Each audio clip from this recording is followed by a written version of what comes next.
Magandang umaga mga kabayan. Welcome po muli sa ating panibagong update rito sa Marikina Flood Control Project. So, ang ating i-update ngayon mga kabayan, itong portion ng Libis, Eastwood at yung mismong Santulan. So, ito po yung full details kung kailan nag-start itong construction itong Marikina Pasig Flood Control mga kabayan. Ayan po. October 2021 mga kabayan. So andyan na rin po yung total cost, kulang-kulang 10 billion mga kabayan. Kaya napakasolid itong gawa na ito dahil Japanese contractor. Ayan po, joint venture ng Toyo at Shimizu.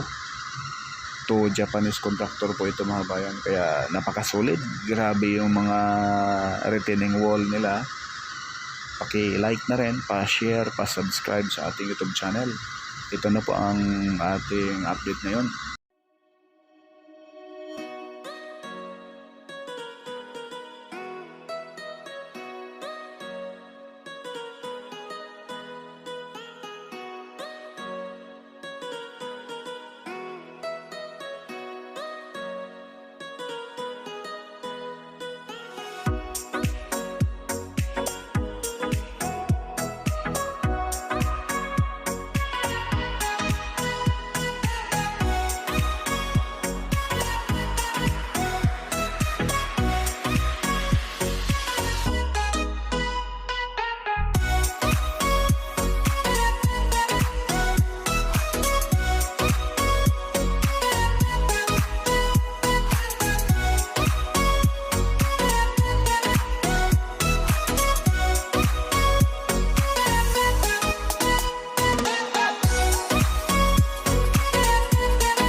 yung mga kabahayan rito mga bayan na natamaan itong widening nitong Marikina flood control.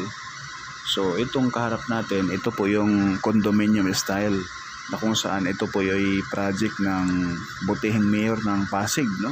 Ito po yung Barangay Santulan po ito mga kabayan, Pasig City.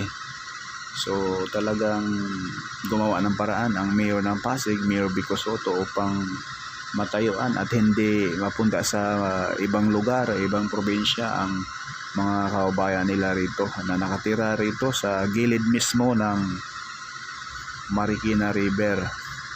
Itong widening ay maraming bahay rin po ang natamaan, halos nasa 200 plus, no? Nasa 13 stories di umano itong condominium na itatayo rito. Katabi lang po, dito lang po mismo sa Barangay Santulan, Pasig City. So ito na po yung retaining wall mga bayan. Kung titingnan ninyo ay medyo mababa, pero napakataas yan, nasa 22 feet ang taas niyan. At yung retaining wall na nakabaon sa ilalim, nasa 22 feet din po. Kaya nasa 44, no? Nasa 44 feet na po ang kabuuan yan hanggang doon sa ilalim. Kaya napaka-solid nito. Tingnan nyo naman yung texture ng semento, both side mga bayan. Dito sa portion na ito ay tapos na, oh. Bandang kaliwa din po. Ang likod ng retaining wall sa bandang right side ay may kalsada na.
Sisilain natin mga bayan na antindi ng rivers dito sa gagawing condominium rito, kung saan dito titira yung mga kababayan natin na natamaan itong widening nitong Marikina River mga kabayan.